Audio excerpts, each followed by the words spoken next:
Senkezweni. Sanibonani wengane zawethu, akangibingelela phinde futhi namukele kwi-channel ehamba phambili Radio Inkezi. Lami igama ngumfeze uMthuthu ngakho bathi elasibona magumede. Ngana kwethu ngiphinde ngicela ukuthi mawuthi usemusha uwenze sure ukuthi uyasubscribe, ungakhohlwa ukukhomenta nokulike kanjalo futhi ke nokushare ikhona okukhulu kunakho konke. Wengane zakwethu ke insizwe efika lapha nende mina ngicela maskandi ngama-hit iyengoma ethe kwakhipha kulonyaka.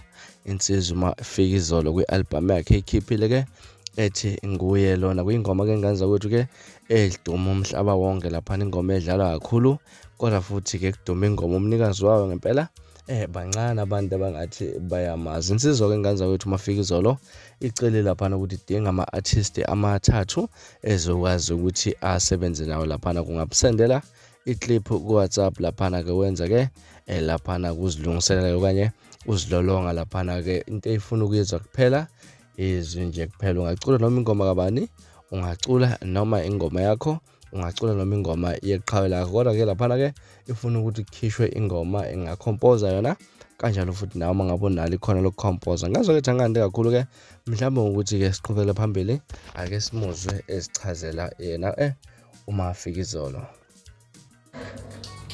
Hey sanibona, uma afika izolo lo bafowethu ngidinga ama-artist ayi-3 engizosebenza nawo, ngizowafaka e-studio ngiwakhompozele nawe ngakhona ukufika mhlawumbe nomqondo wawo nengoma yawo esingasebenza phezu kwayo. So ngidinga ama-artist amathathu ikakhulukazi kulaba bafowethu abasazama abafisa ukungena e-studio but abashawa amandla. Nami not ukuthi nginemali or what, sisaqhuba umsebenzi. So ngicela ukuthi abafowethu labo bengenzela ama-video la ku TikTok, bengithege noma ku Facebook ipage uma fika izolo, bengithege nakhona ngizokwazi ukubona.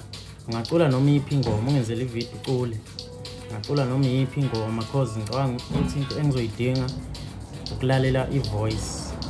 Mangizwe ivoice yakho ngibona ukuthi hayi singasebenza ngale voice, singadla abantu ngale voice, ngizobeke mina sengixhuma.